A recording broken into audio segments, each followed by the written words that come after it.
Chapter 2. Listening. The card. The card came in the post in a cheap brown envelope. I didn't open it for a few days. It looked like the newsagent's bill. When I finally opened it, I found a pink laminated card inside. It said, "This is to certify that Mrs. Susan Townsend of Holmfield Road, Leicester, has been certified as eligible for registration as a partially sighted person under the National Assistance Act 1948 by Mr. consultant ophthalmologist, and agreed to be registered on the 22nd of the 7th of 1999. On the other side of the card, in larger, bolder print, it said, "Partially sighted person's registration card." There was no covering letter. There was nothing to soften the blow. When I was a child, I noticed things. The exact pattern of the bark on a tree, the colour of a wet pavement, the elegant curve of peeling paint as it drew away from a gatepost. The twice-daily trudge to school was made bearable by such visual delights. I used to watch the way the sun moved across the sky and change the look of my world as it did so. I soon learned not to share my observations with other children. They seemed not to be interested in such things. I began to think instead, and this thinking turned into a constant interior monologue, and without realizing it, I became a writer, though I didn't dare write anything down until I was 14. I know what it is like to be regarded as stupid. I was 8.5 before I could read the simplest words. Mrs. Ralph's reading lessons became an ordeal. For almost 3 years, I sat with the same reading book open on the desk, mouthing words I could not read. "Look, Janet, look! See the ball! Look, John, see the dog!" Mrs. Ralph's ferocious temper terrified me. To be chosen by her to read aloud in class became my greatest fear. I dreaded going to school.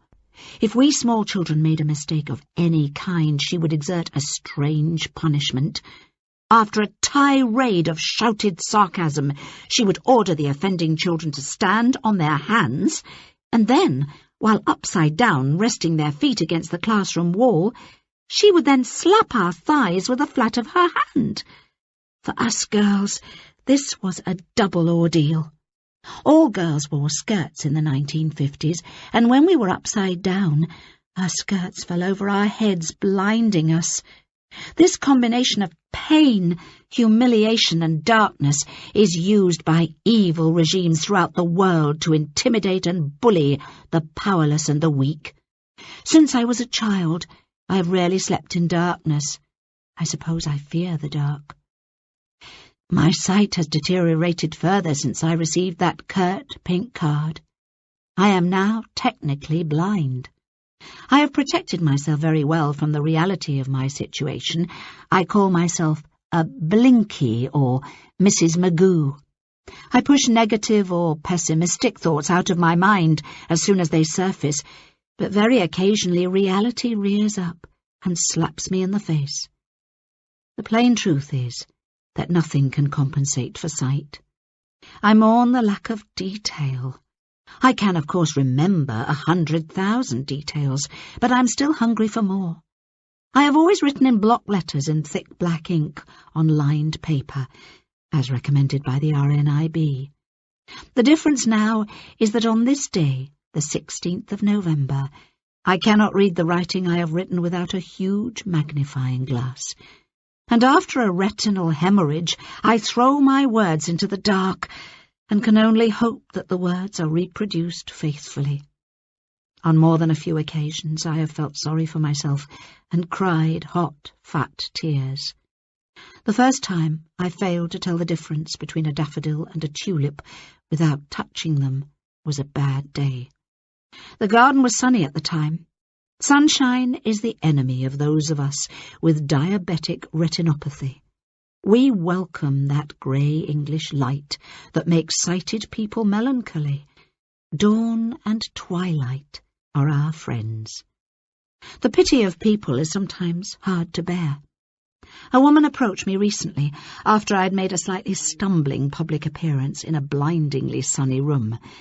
She gushed, "I just want to say that I think you're very, very brave." I felt a surge of anger towards her and wanted to shout, "I'm not brave, you fool!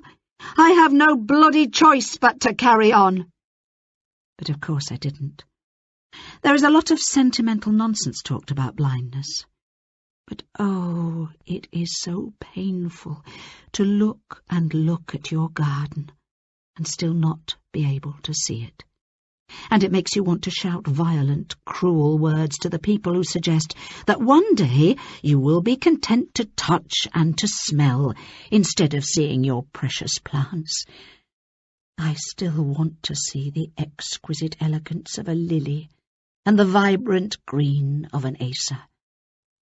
I was being driven through a tiny hamlet in Leicestershire last year when I remarked to my husband on the surprising preponderance of Asian and black people on the streets. My husband informed me kindly that all the people on the street were white. So there are some compensations. I now live in a melting pot world where everyone has the same colour skin. There are certain privileges that partially sighted and blind people enjoy. The talking book service is one. I recently listened to 27.5 hours of John Opdyke's Rabbit masterpiece. And being a fundamentally lazy person, I was glad to be relieved of all that dreary page-turning. Instead, I lay in bed and was told a story, and it was a total delight. Since being diagnosed, I have written a 6-part TV series. In January, I begin a new novel, A Lump in the Bed. I plan to replant my garden with those loud, vibrant, coloured flowers I had previously disliked. And perhaps I flatter myself, but I think I can still see ever so slightly more than most people with perfect sight.